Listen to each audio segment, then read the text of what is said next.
I've recreated this Battle of Sicily scene using only Lego pieces. One of my viewers sent me this picture via Instagram, and because I didn't know anything about it, I first had to make some research. A fellow YouTuber called Scott's Plastic also recreated the same scene, and you guys decide who did it better. First, I've made the two soldiers standing at the bottom left of the picture. The picture was taken in summer 1943, so the soldiers didn't wear that much. I found out that the picture is showing the Canadian Free Rivers Regiment at WW2, so I've exactly wanted to know where this village is. As you can see, it's quite in the center of Sicily, which is, by the way, the biggest island of the Mediterranean Sea. I've then wanted to know why there's a bicycle on that Sherman tank. I found out that this is a foldable BSA airborne bicycle. Of course, I've wanted to include this in my build, but I realized that the frame I've bought for my bicycle didn't fit the wheel, so I could throw that away. I had to make a custom frame, and here's how I did it. The holes in the flex tubes allowed me to attach the wheels to the rest of the bike. I've then combined several bar pieces, and here is the final design. Next, I will prepare my custom-made Sherman tank, for which you can buy instructions, by the way, at WW2.com. You can find a link in the description down below. Our Canadian tanker is made of an official Lego torso as well as a head and a custom barrette. I've removed the arms, which allowed me the accurate positioning seen in the picture.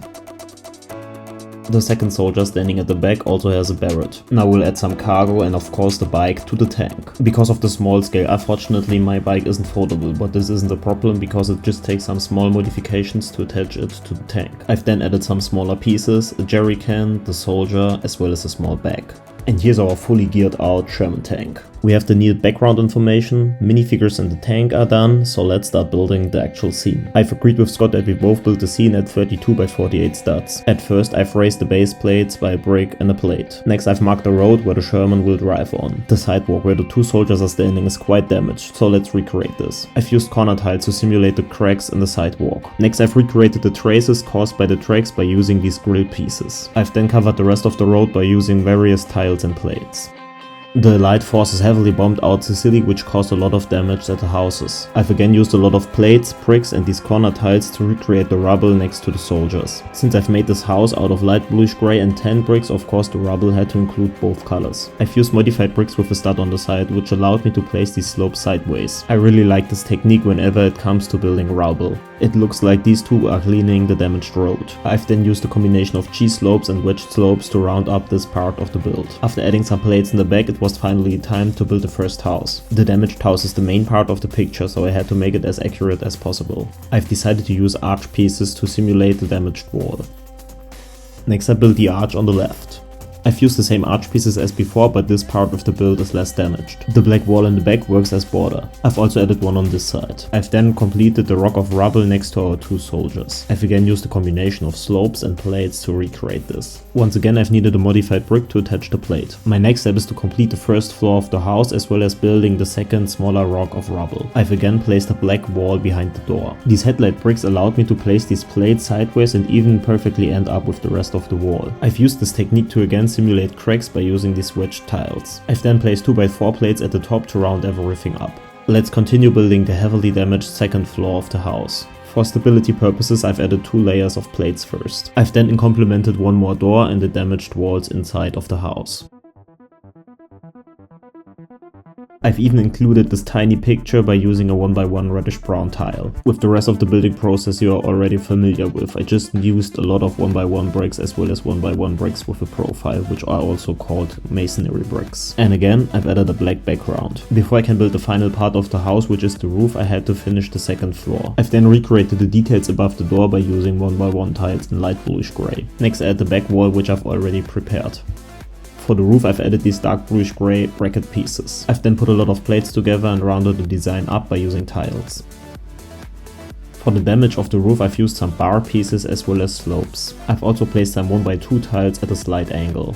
To fill in this little gap I've used a modified brick, a jumper plate as well as a tile. I've then completed the first house by finishing the left damaged wall. I've again used modified bricks to place the plates sideways, which really helps when building damaged walls. The second house has a balcony, but let's build the wall underneath it real quick. To separate both buildings I've decided to use some light bluish grey pillars between them. Next I've added the structure behind the walls. As you won't see this part of of the mock in the final scene, it doesn't have to be that detailed. Here's where the 1x3x4 bricks came to good use. Let's move on with the fun things, the balcony. I've used these lovely 1x1 bricks as design elements. I've then placed a bunch of plates and the 1x1 plates with hole inside. These allowed me to stack small bar pieces into them which work as handrail. You know the drill, I finished the walls real quick and used again these black bricks as background. I've recreated these angled design elements by using hinge plates. They just work perfect for this detail in my opinion. I also wonder how Scott designed this part of the build, as he sometimes don't use the smoothest techniques. No, just kidding, you are doing great, sir. For my roof I've decided to go with the same technique as before. I've started with several layers of plates and then rounded the design up by using tiles. Next I've continued with the sidewalk and the third house. I've again already prepared a wall. As I'm quite short on 10 bricks, I've used dark 10 this time. Next I've complemented the small windows, which you can see right here. As this house is in the background, it also had to be smaller for the final scene. I've again built a roof by using brackets, plates and tiles. The interesting part of this house is that the roof is splitted into two parts. That's why I've added a second dark 10 wall and then finished the roof by tiling it off again. The final wall for this side of the build will be placed in an angle. I've again used modified bricks which allowed me to build the rest of the wall sideways. After adding all the needed 1x1 plates, I finally could add dark 10 1x6 plates and then the bricks. The main reason why I've used this technique is because of the windows. I've used these small handle pieces as handrail and placed the rest of the window behind them. After repeating this step on the other side, it was time to round up the wall by adding some final bricks. I've then tiled everything off for a smooth looking end. Once again I've repeated all these steps on the other side again and the wall was done.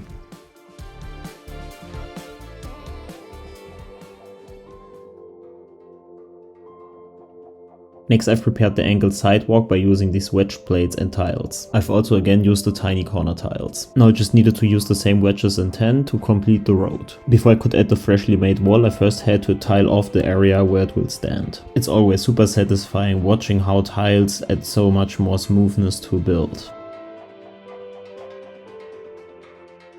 To build the hill here in the back, I first had to build a superstructure behind the wall. I've used a lot of 1x bricks as filler bricks and then placed plates on top of them. As the wall underneath the hill is placed at an angle, I've used these wedge plates. Now could finally build the hill and used a lot of these smaller tiny slopes in olive green and dark 10. The use of all these tiny slopes and building a hill reminds me of my pointy hog mock which I built a while ago. I definitely recommend checking this out, by the way. But let's focus on the Sicily build again. Olive green and dark 10 just wonderfully work together and in my opinion are perfect colors for a Mediterranean landscape. You can find a small castle on top of the hill which I've even included in a smaller scale. After attaching all the hill pieces, it was time to build the small towers which I've made by using mainly bar pieces, and again the 1x1 starts with hole in the side. We are getting there and now it's time to build the sidewalk on the other side of the build. I've again added small pins of rubble on the side of the road. I've then tiled the rest of the sidewalk. As this is super repetitive work, I've again prepared the wall of the house. I've added 1x1 tiles as well as these wooden planks which you can find in the original picture for sure. After tiling the rest of the sidewalk, I've realized that there is even a Brody helmet laying next to it, and of course I've included that detail. I've then added a door as well as a light bluish grey strip to it to again separate it from the other building. As already mentioned, I'm short on 10 bricks and again use these dark 10 ones. Now it's time to tile off the rest of the mock. Now it's time to build a final balcony which you can find right here. I've again grabbed these wonderful pieces, added them to the house and then tiled everything off. Now I just had to grab again the 1x1 rounded plates with a hole in the side to stuck something through there. I thought these ski sticks are perfect for a handrail. After adding 5 more of them, the balcony is nearly done. I now just have to build all the side walls as well as the door. To give the door some profile, I've decided to use these modified bricks in reddish brown. Now I just had to add some more layers of bricks and the 5th house of the build is already done. I've again prepared all the modules for the last house. I've even complemented 2 windows as I think this adds some more profile to the build. Now I just had to add the last final masonry bricks to our mock, some roofs, and the scene is finally done. Now go and check out Scott's version of the build and let me know in the comments down below which you liked more. Don't forget to like and subscribe and see you next time. Bye bye.